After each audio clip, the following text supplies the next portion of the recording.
à tous, c'est Hermès, j'espère que vous allez bien, j'espère que vous avez apprécié la vidéo d'hier. Je voulais faire une vidéo un petit peu différente, mais je pense que ce n'est ni le temps ni le moment de le faire. On fera plus ça demain. Je ferai vraiment quelques actions et quelques cryptos demain que j'ai soigneusement sélectionnés. Je voulais vous la faire dans cette vidéo, mais elle sera beaucoup trop longue la vidéo, et je pense que ce qui vous intéresse, c'est plutôt le court terme ici, donc on va faire plutôt court terme, et on fera plutôt long terme demain sur pas mal d'actions que j'ai sélectionnées comme NIO, Spotify, Deezer, Twilio, Teladoc notamment vis-à-vis de Ark Invest, de Cathy Wood, plein de trucs super intéressants. On parlera juste d'XRP, vous allez comprendre pourquoi, et c'est peut-être quelque chose que nous attendons à grands pas. On commence maintenant. Avant de commencer, je vous invite toujours à rejoindre le squad des rois du marché. Vous trouverez le lien sur la description, à l'intérieur une documentation qui s'appelle la stratégie des 4 rois. N'hésitez pas à l'utiliser, vous en imprégner, vous en inspirer pour vous aussi trouver votre propre style d'investissement. Cette stratégie a été téléchargée plus de 10 000 fois, donc j'espère que ça vous a aidé. Je l'utilise moi personnellement depuis plusieurs années et m'offre d'excellents résultats, que ce soit le court, moyen, long terme, voire très long terme, cryptoactifs, marché numérique ou plutôt actions traditionnelles, notamment technologiques. On va parler très rapidement Bitcoin. Il est en train de se passer quelque chose sur la dynamique de prix au niveau du momentum. C'est ceci, vous savez, c'est pas si fréquent d'observer ce type de situation de marché. On est exactement sur les 0,50. Vous le savez, Gann nous a souvent dit, dans les années début du XXe siècle, un marché peut retracer de moitié en moitié mois de temps. Bon, c'est exactement ce qui s'est passé. Un marché peut retracer de moitié en moitié mois de temps, ça n'a pas loupé. Et vous avez en fait rachat, rachat, rachat, rachat, rachat. Ça veut dire quoi? Ça veut dire d'un point de vue momentum, il y a des acheteurs spot qui défendent ce prix et des vendeurs coincés. Quand il y a des mèches qui sont rachetées comme suit, c'est-à-dire qu'on piège beaucoup de vendeurs. Et c'est vrai que je suis parti un petit peu regarder les carnets d'ordre en fin de journée d'hier. Il y a eu beaucoup de vendeurs à découvert sous les 26 400 $. Beaucoup de vendeurs, notamment sur Bybit. C'était assez impressionnant de voir le nombre de shorts par rapport au nombre de longues. Bien évidemment, si vous avez l'open interest qui augmente, vous avez autant de vendeurs à découvert que de longues, ici d'acheteurs à levier qui se proposent sur ce marché. Et vous avez une forme de concentration au niveau des shorts qui se sont positionnés. Maintenant, on va se poser la question, s'il y a beaucoup de shorts, pourquoi ça n'explose pas? Vous allez comprendre de façon extrêmement mécanique, et ça va peut-être me rejoindre finalement avec pas mal d'héliotistes ou pas mal de personnes qui utilisent la méthode de Wyckoff ou pas mal de petites choses comme ça. Vous avez des UT, vous avez des sauts, vous avez tout ce que vous voulez.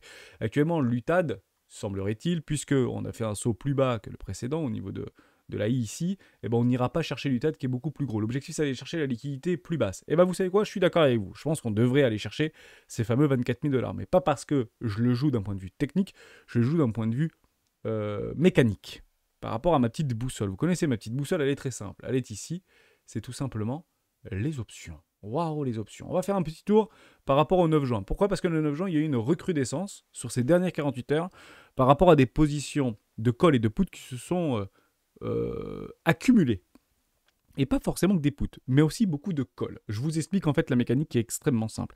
Quand vous avez des BitBoys, des whales et des baleines qui shortent ce marché pour se couvrir, ils n'ont pas d'autre choix d'assurer leur short en prenant des calls.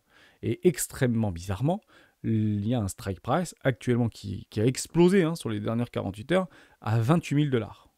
Donc vous comprenez bien que ces gens-là, à très court terme, dans l'émotion très probablement, ou algorithmiquement parlant, parce qu'on peut forcément pas forcément parler d'émotion, et ben si vous avez pris beaucoup de shorts et que vous voulez vous couvrir, vous prenez des calls, tout simplement. C'est une mécanique qui est très répandue, de ce côté smart money et institution.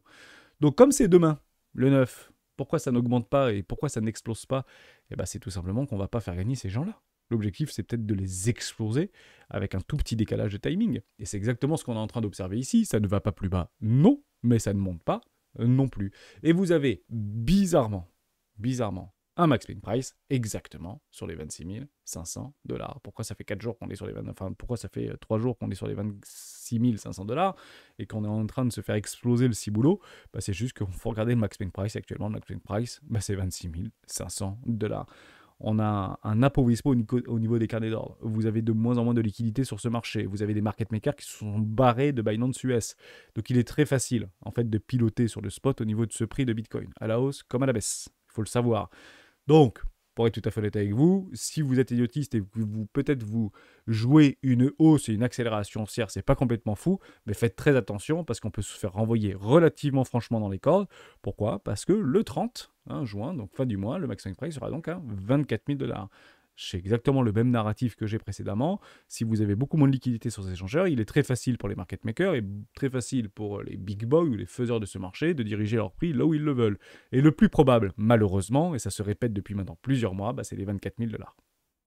Ça pourrait aller même plus bas, parce que généralement, quand les news sont catalysantes et fortement baissières, on peut casser en fait ces market price pour aller beaucoup plus bas. Dixit FTX.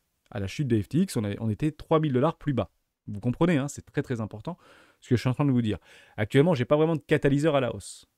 Et vous allez peut-être me dire que si. Il y a peut-être des catalyseurs à la hausse. Le premier catalyseur, par rapport à une forme d'ironie, j'ai envie de vous dire, c'est une ironie du sort, par rapport à Grester, donc c'était donc hier par rapport à la SEC, comme quoi il avait fait une erreur par rapport à la dénomination du siège social de Binance, et donc ça n'a pas été reçu par le tribunal new-yorkais, ou par le juge new-yorkais. Bon, c'est pas grave, on efface et on recommence, c'est pas très très grave. La question à se poser maintenant, et c'est plutôt une question philosophique ou psychologique, est-ce que actuellement nous sommes en plein délit, ou est-ce qu'on est en plein déni? C'est ça qui est super important. C'est pas forcément choisir son camp, c'est choisir son move, choisir sa tendance et rester dans la tendance.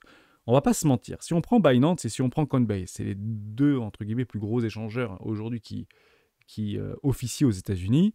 Binance, il faut pas se le cacher, CZ, il n'est pas pour la régulation, il est plutôt anti-régulation.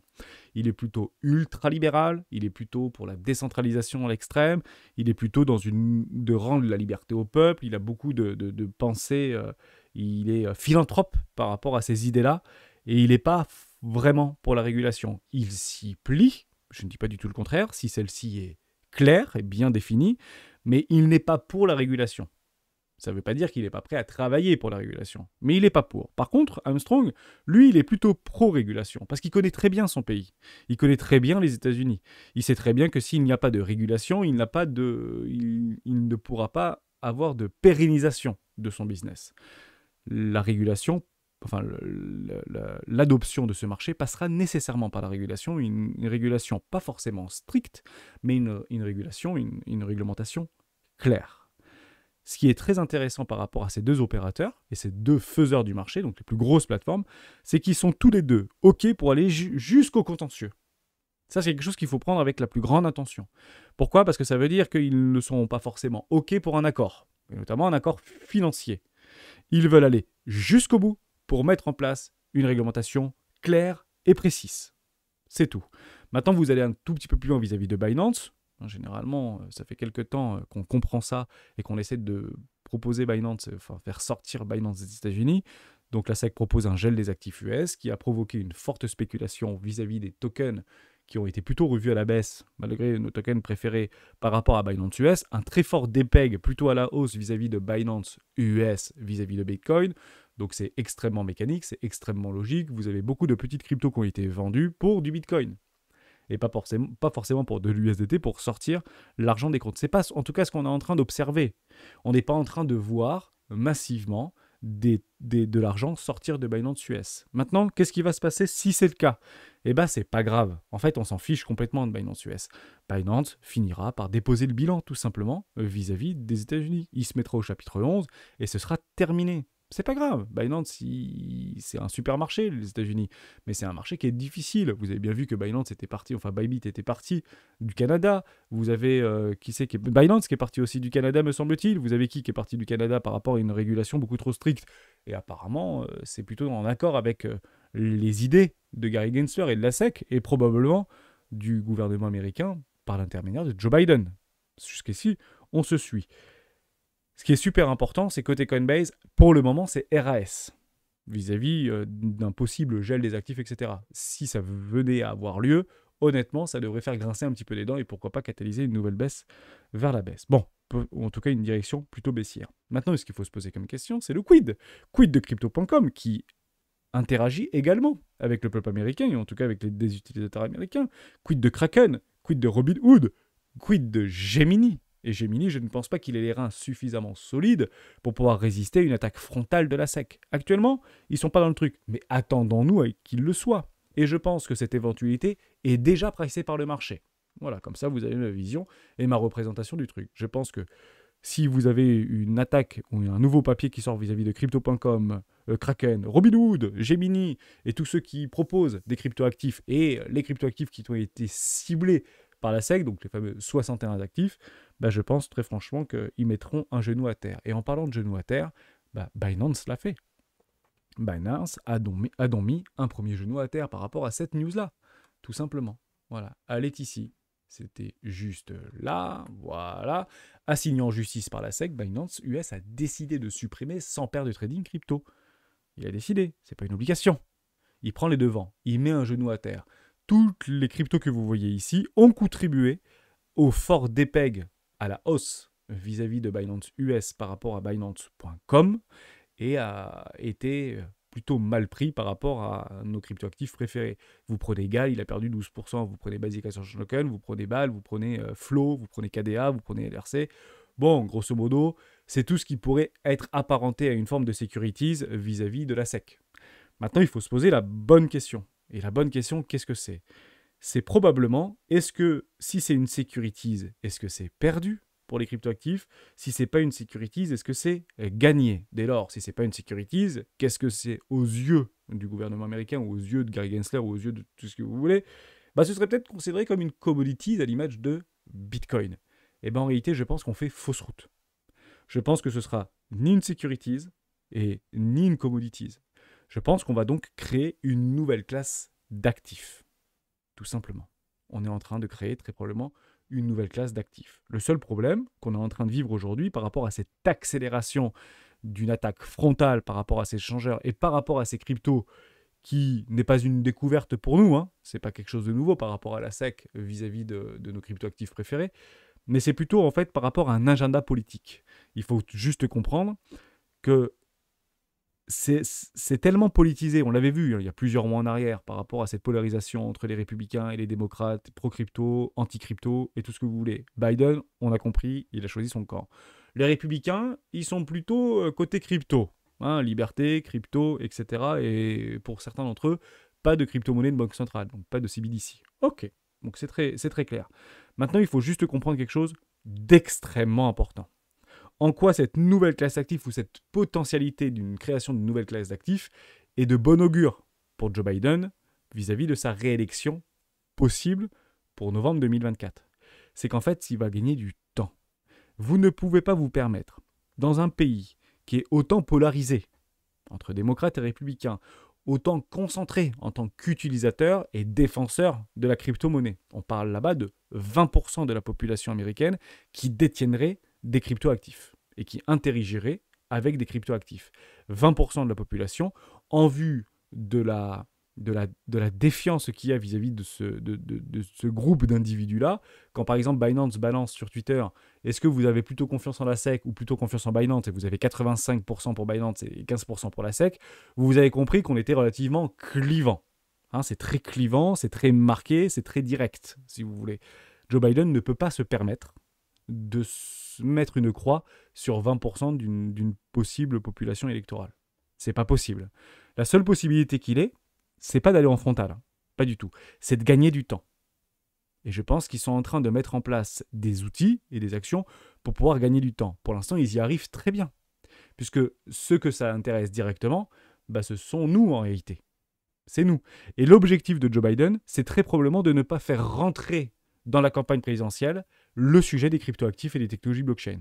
Comment on fait ça ? Et bien en fait, vous allez comprendre que les toutes petites phrases de Joe Biden vis-à-vis des cryptos, la plupart du temps, ce ne sont pas des discours centrés, ce sont des réponses à des questions évasives. Ce sont tout le temps des réponses évasives. Par exemple, quand Gary Gensler dit « on n'a pas besoin de crypto puisqu'on a déjà le dollar », vous pensez bien que ce n'est pas de la bouche de Gensler. Vous pensez bien que c'est exactement dans la bouche de Joe Biden. Il faut comprendre que c'est une forme de relais, si vous voulez, oral. Voilà, j'espère que vous comprenez bien pas la bulle, mais vraiment dans la psychologie que j'ai envie de vous diriger, puisque finalement, je pense qu'on va être surpris de l'inaction et de l'inactivité par rapport à cette attaque frontale. Je pense qu'il ne se passera très probablement plus rien avant très longtemps. Et d'ailleurs, en parlant de « il ne se passera donc plus rien pendant très longtemps », il y a quelque chose qu'on attend le pied ferme. C'est pour ça que je voulais vous parler de XRP. XRP, c'est clairement la crypto-monnaie des institutions financières, pour deux réelles promesses, hein. Premièrement, c'est le coût de transaction qui est extrêmement faible, et c'est le transfert transfrontalier. Le transfert d'argent ou de valeur transfrontalière, à très bas coût et à très haute capacité. Ça, c'est clairement la promesse de XRP, et ça tend à venir se vérifier. Maintenant, XRP, il est dans une situation complexe. J'ai même envie de dire une situation perplexe. Pourquoi? Parce qu'il se défend plutôt bien, notre ami XRP. Pourquoi lui, il ne retrace pas dans les bas-fonds du désespoir?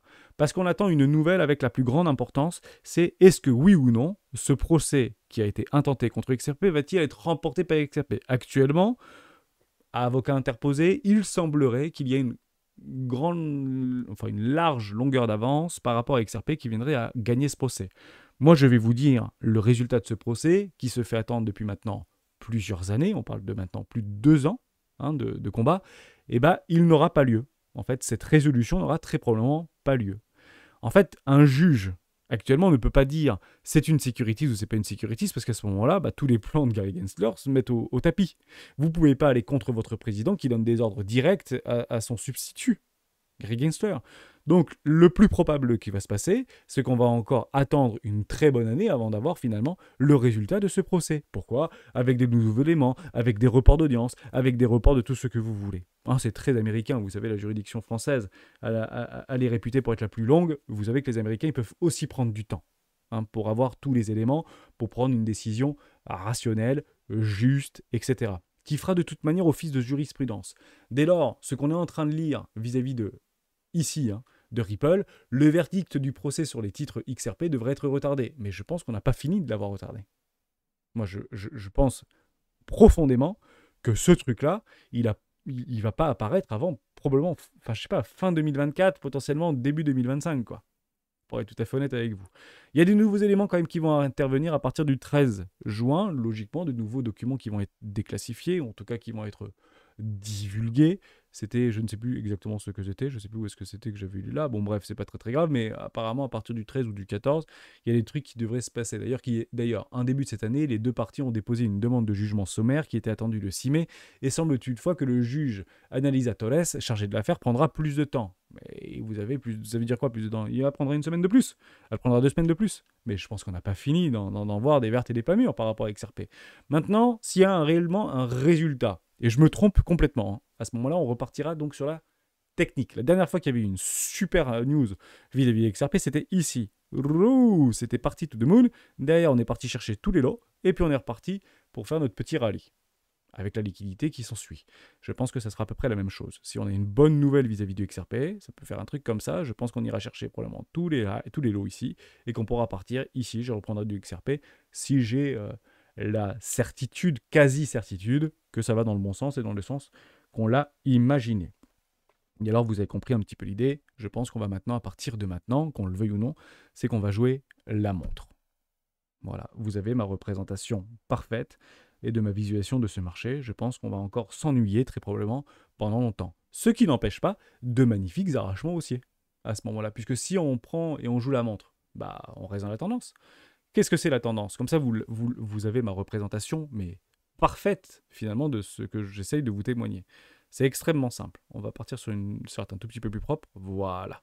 Vous avez beaucoup d'invalidations, potentiellement bear et potentiellement bull. Les invalidations bear, ce sera quoi? C'est le nouveau high. Personnellement, moi j'encadrerais plutôt une acceptation au-dessus, ici, de Tinkun Keijan en daily, pour éventuellement pouvoir enclencher un nouveau flux, ou une continuation de flux acheteur. Il faudrait qu'on vienne au-dessus des 28 500 $. Vous le savez, je vous le dis, 28 500, 29 $, vous le savez. Maintenant, je vous donne aussi cette réponse-là, puisque beaucoup attendent cette reprise de bull run. À quel moment Hermès pourra dire on repart dans le bull run? C'est très simple, vous prenez votre King June juste ici en mensuel. Si on vient à travailler et à clôturer une bougie mensuelle et de préférence trimestrielle au-dessus des 42 500 $, pour moi le bull run est relancé. On y est très loin. En tout cas, rien ne l'indique. Jusqu'à preuve du contraire vis-à-vis de tous les FUD. Au moins, vous avez ma représentation. Maintenant, à quel moment je m'invalide un scénario bull par rapport à ces objectifs? La fameuse target d'Hermès et la fameuse objectif d'Hermès sur les 42 000 $ ou 42 500 $. On peut venir la taper. Je ne dis qu'on va probablement pas la clôturer. Dixit, Bon, bah, c'est exactement ce qui s'était passé ici. On peut vraiment l'exploser, mais derrière, si on a une réintégration, bouger réintégration, et puis on peut aller chercher ici notre moyenne mobile trimestrielle en 20 périodes. Je veux vraiment une clôture franche et sèche au-dessus de cette King June ici en mensuel. Ça, c'est pour moi la reprise du bull run. Certains diront 35 000. Je pense que pas mal d'influenceurs partagent cette idée vis-à-vis de cette petite King June. Ça peut être un head fake, etc. Bon, bah, d'ici là, on aura bien évidemment pris des profits sur nos cryptoactifs préférés. On touche du bois si elle pouvait reprendre un petit peu de couleur, si oui ou non mon scénario venait à se valider. En somme, on gagne du temps. Si on gagne du temps, bah, si le prix ne baisse pas, c'est que c'est haussier jusqu'à preuve du contraire. On passe en weekly et vous avez toutes mes validations. Elles n'ont tout simplement pas changé. C'est si on venait à mécher ou travailler ou aller chercher une forme de liquidité sous les 19 500 $ ou 19 600 $. Je vous le dis franchement, par rapport à ce qui s'est passé vis-à-vis de Silicon Valley Bank, il n'y a personne qui est là-dessous. Il n'y a que des très très gros portefeuilles qui sont là-dessous. On n'a rien à faire sous les 20 000 $. Et là, honnêtement, si on vient là-dessous, c'est pas pour rester à 23 962 $ ou à 17 842 $. Je pense que c'est pour aller taper très fort et plus bas. À ce moment-là, très probablement qu'on aura eu tout notre scénario. En somme, la Fed qui ne veut pas descendre ses taux, donc l'année du réel, diminution au niveau on continue le tapering, donc on diminue les liquidités. S'il n'y a pas de liquidité, bah, il n'y a pas de flux. S'il n'y a pas de flux, pas de liquidité, bah, et ça ne monte pas.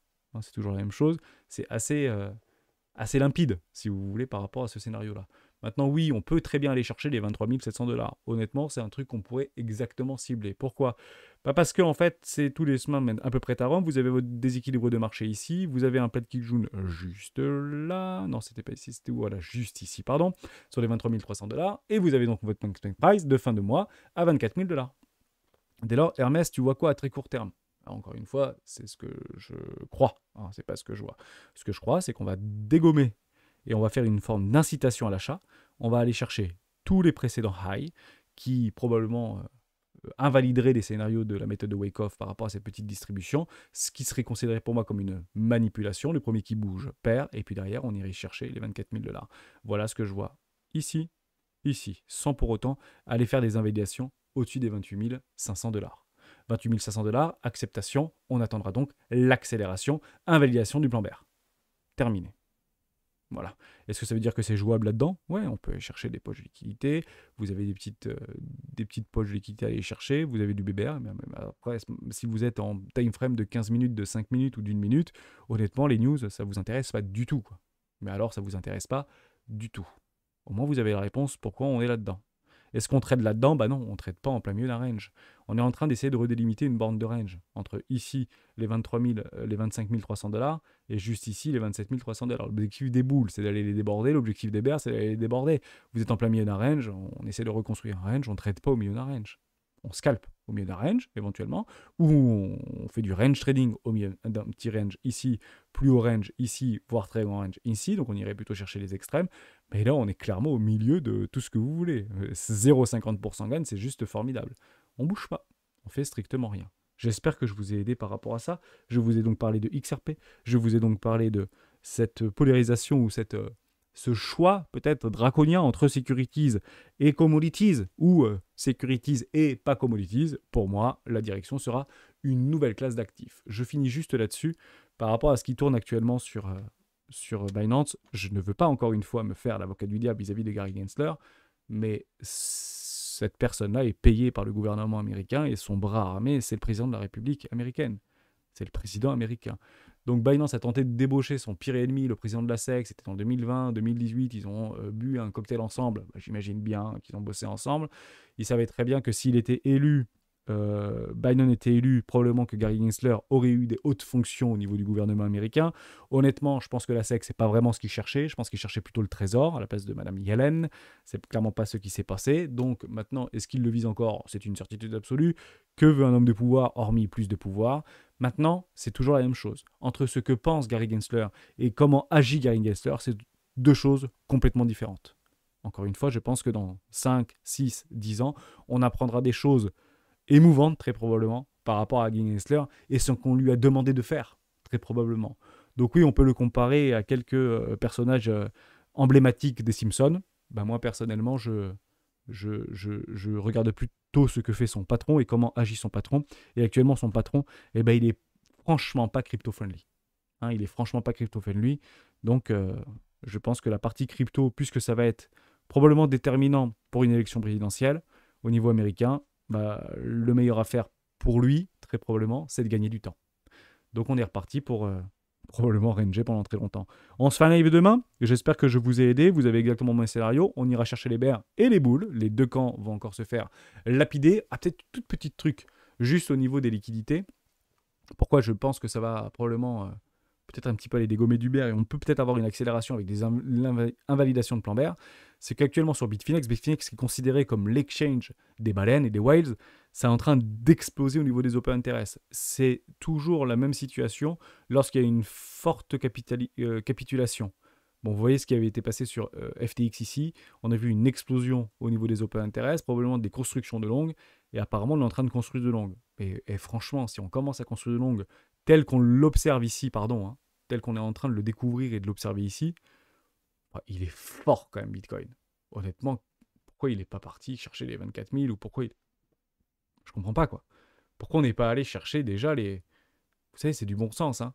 Mais si c'est vraiment baissier, mais c'est quoi ce truc, cette petite chasse à la liquidité moisie là?